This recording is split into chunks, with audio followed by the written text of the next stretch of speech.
Suspect has a gun in his hand. Suspect has a gun in his hand. For the first time, we're seeing what happened before a young man was shot and killed by a Lubbock County Sheriff's deputy in November.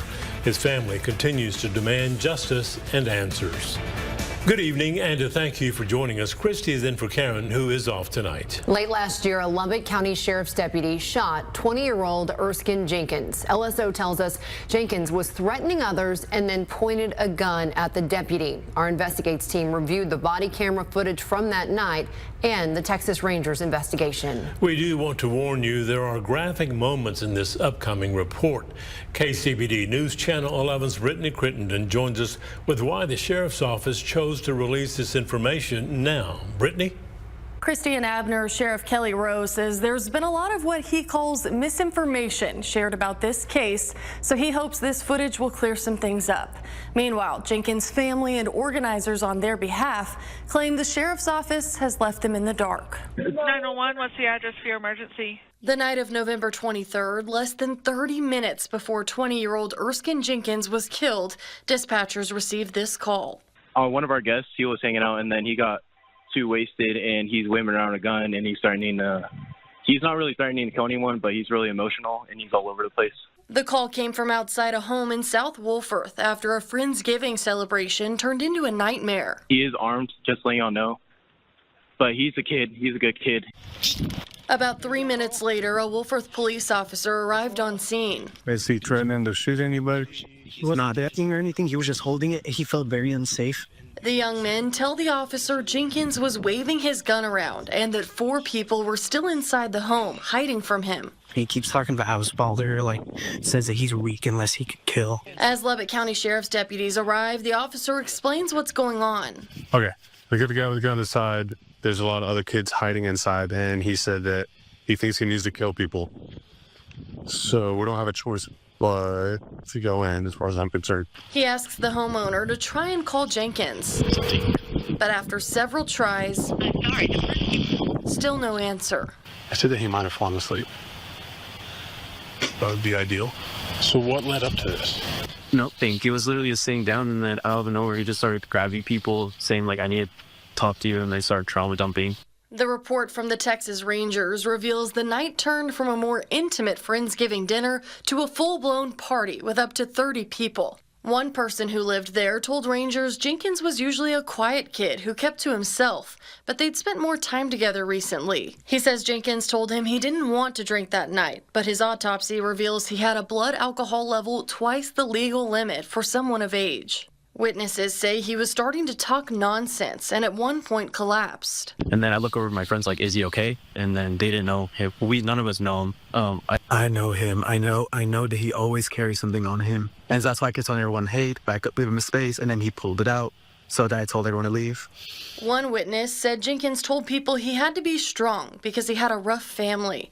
He believed Jenkins thought people were talking about him, so he pulled out a pistol from his waistline and started waving it around. That's when he says someone yelled, "Gun!" and several people left the house. The report shows a few young men stayed inside to try to calm him down, while one young woman hid. I was trying to call Jamie because she's in my closet, scared shitless. She told Rangers she could hear Jenkins screaming and banging on things, crying and saying his parents weren't very nice to him. Another witness says when Jenkins pulled the gun out again, the 3 young men left in the house hid in the laundry room. While officers and deputies tried to figure out what was happening, they formed a perimeter around the home. There's somebody on the floor right here. They could see Jenkins lying on the floor through the back door window. Suspect has a gun in his hand. Suspect has the gun in his hand. While deputies kept an eye on Jenkins, officers in the front were able to get the 3 men outside of the house. I'm gonna have them up in the garage. Yeah. Get out. Get into a car. Go. The attention then moved to evacuating the young woman in the closet. Hey, can you get to the window and get out of there? Do you know for sure if your window opens right there? It does? It doesn't. It doesn't open. That's why I said don't break it. The officer tried with a tool and a flashlight, but couldn't break the window. Sheriff's Office! Now. Hey! Suspect's getting up. Suspect's getting up with the gun in his hand. Suspect. From the deputy's body camera, you can see the exact moment Jenkins gets up from the floor with the gun in his hand. Sheriff's Office! Hey, put the gun down. He's getting up with the gun in his hand. Suspect. Shots fired. Ma'am, come to the window. The young woman is then able to open the window and get out of the house. 6 months later, we sat down with Sheriff Kelly Rowe to break down his deputy's response after several calls from the family for answers. Do you believe this was an excessive use of force? Not in any way, shape, or form. It's a tragic event. It's unfortunate. Sadly, I see more and more of it. In March, the investigation was presented to the district attorney's office and a grand jury for review. Neither requested further action in the case, and no criminal charges were filed against any officers involved. The rest of it at that point becomes Monday morning quarterbacking at that point.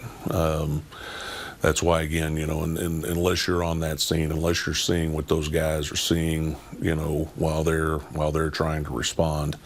But,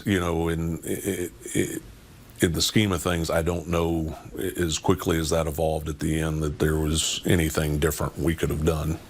Jenkins' family has called for Sheriff Rowe and the DA's resignations, claiming they've been left in the dark. He was a light that could not be dimmed, but that light was stolen by Lubbock County Sheriff, who took his life and with it shattered mine. Erskin Jenkins! They hosted a protest Erskin Jenkins! and a press conference calling for justice. And still, over 6 months after this case began, there still aren't any answers. His family and its team claim they have not seen any video released from the case. The Rangers report reveals the video we've shown you here was presented to Jenkins' mother and their attorney in December. That was a choice. They were given the opportunity and chose to walk out of the video presentation within a minute or two, is my understanding. Their attorneys that were with them at that time watched the video to its conclusion. Rowe says the sheriff's office didn't release some other information earlier on because the family secured legal counsel and gave all indications they're pursuing legal action. And again, just given the significant amount of misinformation that's been put out there about this particular case, we all came to the agreement it was time to release everything and everyone can see it and understand what happened that night. Rowe says the family has a right to question, but the courts will ultimately decide if deputies did what they were trained to do. I'm completely confident in the integrity of the investigation, its findings, and its conclusion. Rowe says he doesn't understand why Jenkins brought a gun to the party in the first place. The sheriff also says it was illegally left in his care by his mother. Christy and Abner. Thank you, Brittany.